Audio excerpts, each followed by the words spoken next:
c'est pas Saint-Maurille? Ce n'est pas Saint-Maurille, non. Place du Ralliement, Angers ce matin, un mythe s'effondre sur le chantier archéologique. Dans le sarcophage principal du site, ce ne sont pas les restes osseux du fameux évêque. De petits détails ont permis aux archéologues de le comprendre. Saint-Maurice, si on se réfère à l'histoire, il a été déplacé un certain nombre de fois. Or là, on est face à un individu en totale connexion anatomique, où tous les ossements sont présents. Ça ne peut pas être Saint-Maurice. C'est un dépôt primaire, si vous voulez, donc le squelette n'a jamais bougé du sarcophage. Or, Saint-Maurice, on sait par les textes qu'il a été transporté, donc ça ne peut pas être Saint-Maurice. Depuis l'ouverture des sarcophages jeudi dernier, les archéologues de l'INRAP sont entrés dans une phase d'étude anthropologique, celle des squelettes des personnes inhumées autrefois dans la nef de l'église Saint-Maurice. Et ils ont établi un possible lien de parenté entre les individus. La preuve, ce que l'on appelle un caractère discret, une anomalie au niveau du sternum qui est relativement rare et que les experts ont identifié sur l'un des squelettes. Et ce caractère, on le retrouve dans deux autres sarcophages. Donc le central, celui qui était annoncé comme Saint-Maurice, mais qui n'est pas Saint-Maurice, et celui qui est juste à côté. Donc sur 3 adultes, on a 3 fois le même caractère. Donc c'est assez intéressant parce que ça va dans l'hypothèse justement de peut-être de regroupements familiaux au sein de l'édifice. Et les curieux, toujours aussi nombreux à s'arrêter sur le site, comment prennent-ils la nouvelle du faux Saint-Maurice? On ne peut pas dire qu'il y ait une déception là. Plus petit que soi, c'est intéressant aussi quand même. De toute façon, ce qui est impressionnant là, c'est de voir des squelettes qui ont 1500 ans. C'est ça qui est impressionnant. Les badauds pourront continuer d'admirer le minutieux travail des archéologues. Le chantier devrait encore durer jusqu'au 20 novembre. Ensuite, les cuves seront prélevées et l'étude se prolongera en laboratoire. Les travaux d'aménagement de la place du Ralliement pourront enfin alors commencer et le tramway se profiler à l'horizon. Champagne, parce que le moment est quasi historique. Après 17 ans de lutte dans son pays, M. Yakoubov est depuis ce matin le président très officiel de l'Association des droits de l'homme d'Ouzbékistan. Les statuts de son association viennent d'être déposés à la préfecture d'Angers. Dans son pays, cela a toujours été impossible ou trop risqué. Plusieurs de ses amis sont d'ailleurs en prison.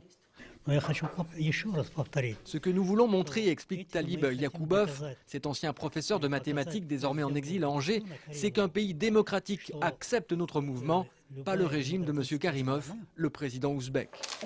L'Ouzbékistan, ce sont 26 millions d'habitants, un pays connu uniquement pour son rôle géostratégique et son gaz. C'est surtout l'un des régimes les plus répressifs. Ce sont 30 000 arrestations politiques ou religieuses depuis la chute de l'Union soviétique, explique ce politologue. M. Karimov, soutenu par la Ligue des droits de l'homme du Maine-et-Loire, entend continuer son action. Son épouse lui rend visite à Angers pendant 3 mois. Elle repart ensuite en Ouzbékistan retrouver leurs 3 filles et un de leurs fils, emprisonné pour son rôle dans l'opposition. Les boues ne vont plus être évacuées de la station et il va bientôt y avoir des odeurs et engorgement de boue dans plusieurs bassins de la steppe et les rejets en Maine ne seront pas certainement aussi bons. La grogne est montée d'un cran aujourd'hui à la station d'épuration de la Baumette à Angers. 6 salariés sur 15 de l'entreprise Veolia Eau ont cessé le travail depuis hier. Ils protestent contre une nouvelle organisation de leur temps de travail qui leur supprimerait un jour RTT. Aujourd'hui, les salariés ont décidé d'investir la filière boue dès ce soir. La direction a quant à elle prévu de mettre en place un service de surveillance pour les en empêcher.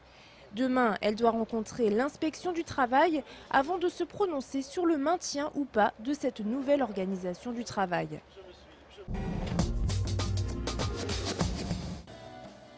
Cet après-midi, de nombreux élèves de lycée ont été sensibilisés aux risques auditifs.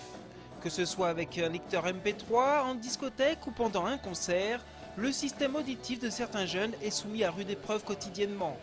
Une animation nommée Peace and Love a été donc organisée au Shabada pour leur faire prendre conscience des risques irréversibles qu'ils peuvent subir. Les risques quand on écoute trop longtemps la musique, que ce soit le lecteur MP3, mais aussi on parlait des machines, quand on est trop longtemps à côté d'une machine qui fait du bruit, ou quand on va très souvent à des concerts et qu'on ne se protège pas, le risque c'est de s'abîmer les oreilles, et donc ça se traduit souvent par des acouphènes.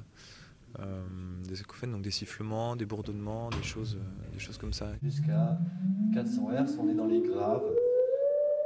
Tout au long de l'animation, les élèves ont pu se livrer à tout un tas d'expériences. Écoute de son avec ou sans bouchon, niveau sonore des différentes situations rencontrées quotidiennement, ou même simulation d'une détérioration auditive.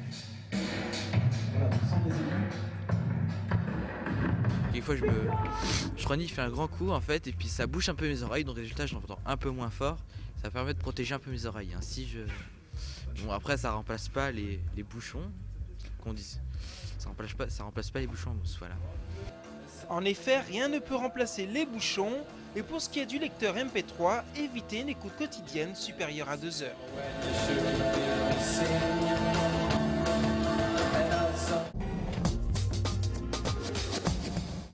Dans cet appartement du centre-ville d'Angers, Nicolas n'est pas le seul habitant. 4000 autres occupants un peu particuliers vivent aussi dans sa cuisine. On peut voir un peu ce que ça donne. Ce sont bien des vers de terre. Des vers qui sont à l'œuvre à l'intérieur de ce lombricomposteur et qui vont valoriser les déchets organiques. Vous avez de la pomme de terre, de l'endive, tous les déchets que vous pouvez faire habituellement dans votre cuisine, mais vraiment des déchets d'épluchures, de fruits, de légumes, voilà. Au départ, Nicolas s'est lancé dans l'aventure à titre expérimental, mais il a vite été séduit et les préjugés sur cette poubelle vivante ont vite été balayés. On ne met pas de matière de production animale, de laitage, de viande, de poisson. Donc il n'y a pas de fermentation qui peuvent donner lieu à de mauvaises odeurs. L'odeur qu'on peut constater, c'est une odeur d'humus, une odeur de sous-bois en fait. Les vers raffolent de ces déchets et se font un plaisir de les transformer en compost que Nicolas donne à un ami en échange de légumes. Toutes les semaines, un engrais liquide est aussi récupéré. Une fois dilué, il est excellent pour arroser les plantes ou les jardins. En une année, les vers ont déjà dévoré 32 kg d'épluchures de légumes, autant de déchets qui ne seront pas incinérés. Grâce au lombricompostage, en fait, on peut valoriser jusqu'à 30% du volume de sa poubelle. Et si on l'associe au tri des déchets, qui est un autre geste de réduction des déchets important, on peut arriver jusqu'à réduire de 70% le volume de sa poubelle.